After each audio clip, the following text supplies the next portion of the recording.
Boundaries are essential to healthy relationships and a healthy life. Having boundaries means knowing your limits. But setting and sustaining boundaries is a skill. Unfortunately, a skill that many of us don't learn. We might pick up pointers here and there from experience or through watching others, but for many of us, boundary building is a relatively new concept and a challenging one. Do you want to learn how to set healthy boundaries? Stay with us. This is what we will speak up about. What do you think? How many of you find boundaries an easy task? Is boundaries, in short, minding your own business? Sometimes. I think it, Yes, right? it entails that at times. Yeah. You know, in kindergarten I learned, remember, your boundaries stop when the boundaries of your neighbor begins. Have you? How is that helpful in kindergarten? Don't touch over here. Don't touch over their here. things. And Don't touch her things. Outside of you have your own little desk, and this is your business. I think boundaries. I wish we still had that. I think boundaries could be a little challenging because it depends on people's personalities as well. Right. So, And culture. And culture. Physical boundaries. Yeah. So what is appropriate in my home may not be appropriate in Erica's home. Exactly. Very You know, true. some people don't mind in someone showing up at your house unannounced. Yep. Whereas I'm like, please call me and inquire. You know, it depends you don't on mind people. just coming in and knocking No, at I your do door? mind. Oh, She you minds. Oh, do not me. mind. Not me. Yeah. You can come I in my don't house anytime. Anytime. Yeah, you don't have. I'll the give you a key to Asian my house, too. culture, Yeah. right? me. Asian Yeah, I was culture, gonna you say, just yeah. stop by. The Latino culture welcomes that practice as well, but I was never okay with that. Even when you're living outside of this country? Even growing up in Brazil, I always thought that, people should not show up. Of course, I didn't really dwell, on that thought or made a lot of, fuss about it. But You prefer not to be bothered with somebody just Well, I thought showing it was just common sense. You don't know what I'm doing. You don't know I'm true. ready. What if to I'm not see home? You. Yeah. What if I'm sleeping? What if you have guests or if you are But I busy? have to tell you, these things we learn, like you said, it's about culture, how you were brought up. To me, the hardest thing is the emotional boundaries. Yes. I have, that's where I really put the bulk of my efforts on learning how to deal with raising children. It's so easy to put that boundary there that I'm the father, I'm the parent, mother, the parent. and you're the child. So therefore, this is how it goes. Then they grow older and they become their own. They go to college, they come back. Right. And it's different when they come back as an adult child. It is so different because now you need to know your boundaries, where to go to deal with them as a child. Or to deal with them as an adult child. Many people that have a hard That's right. time with boundaries, they become enablers. They are trying to fix everything about everyone, right? And you can see how being a parent, you can want many to. times Yeah. want to fix, and you want to be the answer to all the issues they're going through. But I have a issue with that when I was growing up. I guess I wouldn't blame the parents, but when I was growing up, when I have letters, my mom would open it without asking my permission. I'm like, that's wrong. I'm like, how old are you? Elementary high school when I was So you were at home. below 18 years old Yes. or 16.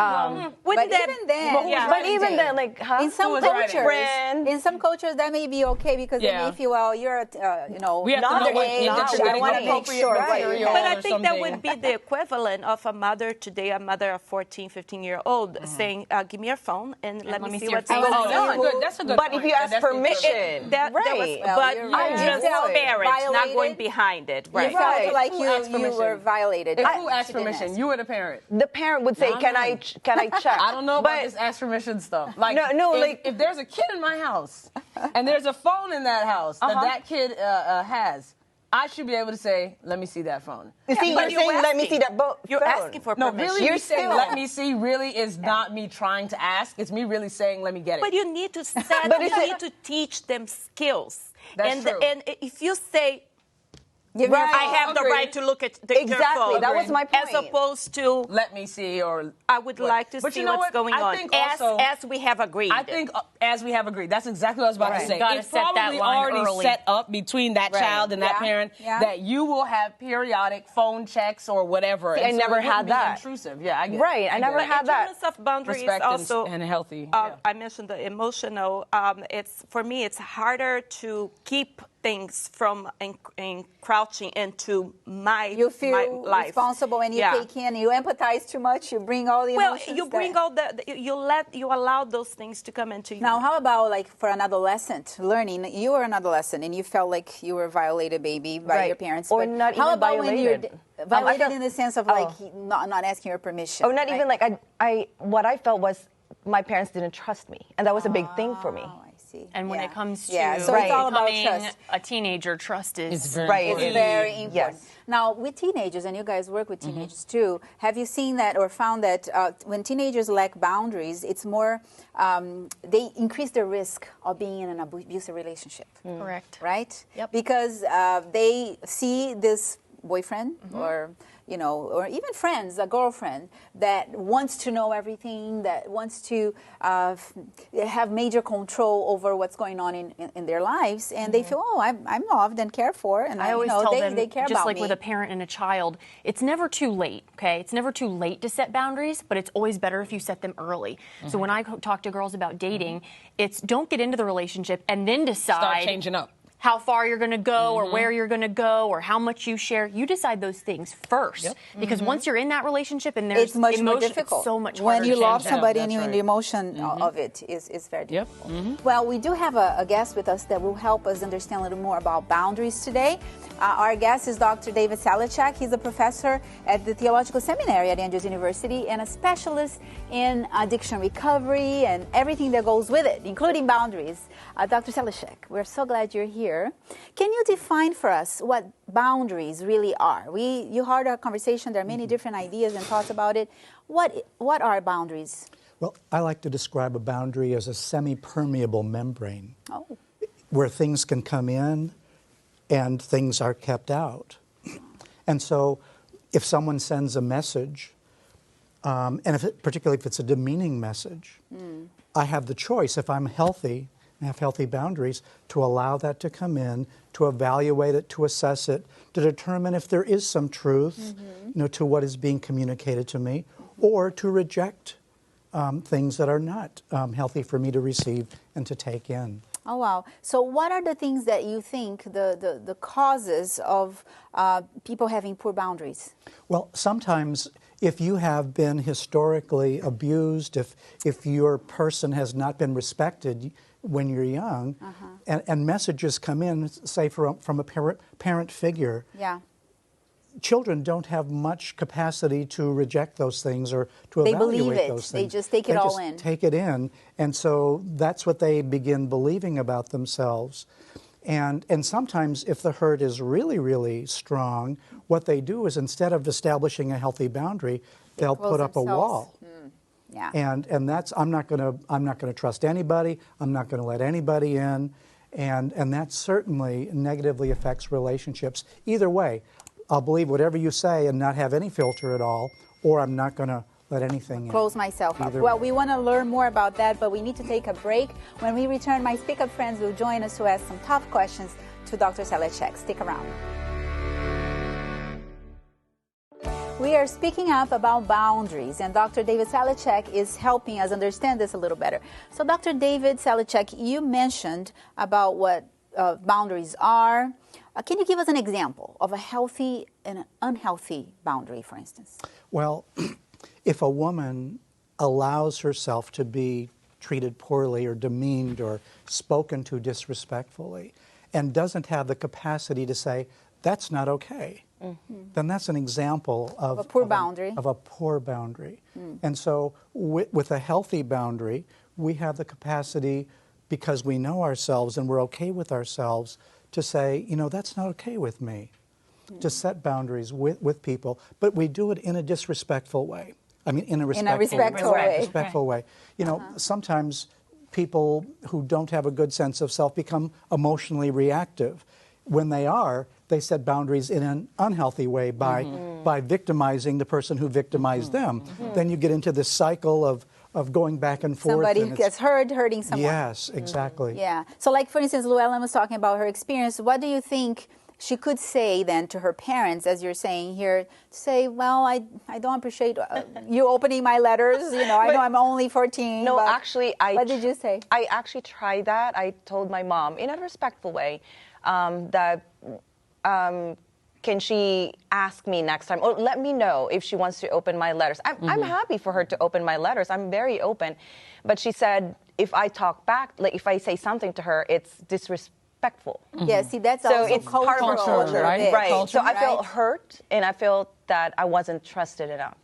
Or heard, So really. do you see Right, differences of boundaries like that in cultures? Because for some parents, absolutely. they will be like, you're talking back. I mean, that's disrespectful, Right. even though you're being respectful as Yes. you're pointing something out. But isn't that teaching? For some people, and Llewellyn is an exception to that, but for some people, I think, who had that in childhood, then as they get older, they just take that for granted and say that's the way it is. And if somebody wants in, if they want to see something or do something, I have to let them. So what do you think? Is it healthy for the person to say that? How do you deal with that cultural difference? I think you did a wonderful job.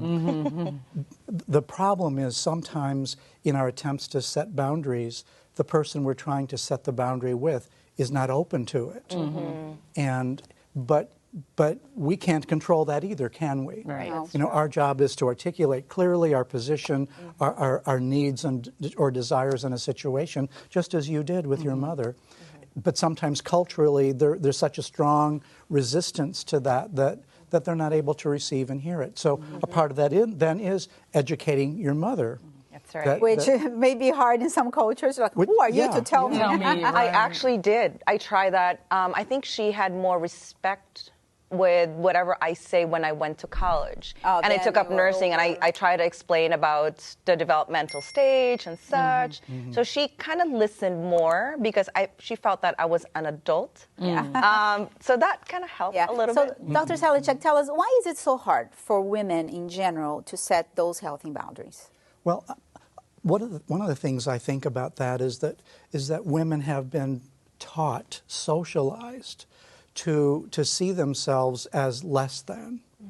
And when you see yourself in an inferior position, it's hard for you to rise up to the position of being an equal and to articulate your truth. And so I think a lot of our socialization goes against women setting healthy boundaries. And I think that's why I'm so amazed at you guys, that you're doing We're such speaking a up. great job. But that's in the best Exactly. of situations. Yeah. I think about girls that I've met who have been raped, who have had some sort of childhood trauma. And I had a girl literally just standing in front of me crying saying, I'm worthless. Right, I'm worthless. So right. she treats herself that way and allows other people. exactly. How do you help someone like that? Yeah. So she believes that she doesn't have a voice, that she doesn't have a right to speak up. And so the beginning of healing for that is helping her to articulate that event that happened to her does not define her.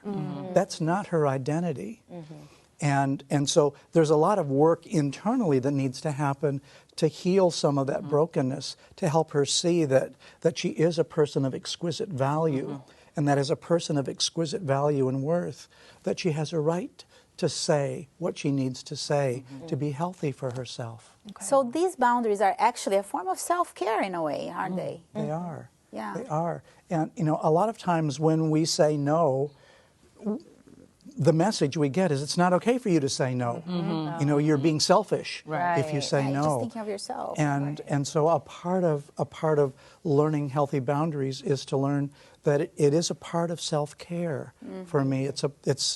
Caring for myself is perhaps the most important thing I can do.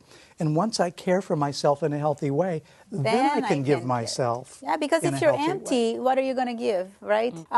Jesus gave us examples of this. It's not like you're being unchristian and you are being selfish by setting boundaries. Can you tell us about that? How do you do it without feeling like you're being rude? Rude and hurting other people's feelings. Well, you know, when Jesus was spoken harshly against by, let's say, the leaders of the religious group he was a part of, he was able to stand up against them and to say, no, that's not okay. With his disciples, even his close followers, he was able to set boundaries. And, when Peter, for example, crossed the boundary and said, oh, you're not going to go die, he said, no, get thee behind me, Satan. That's not okay for you to say that. You don't get it. And so a part of what happened with Jesus is he knew who he was. He knew his mission. He was very clear about those things. Therefore, he was able to speak from a position of strength rather than weakness. And authority. He was able to hold on to himself.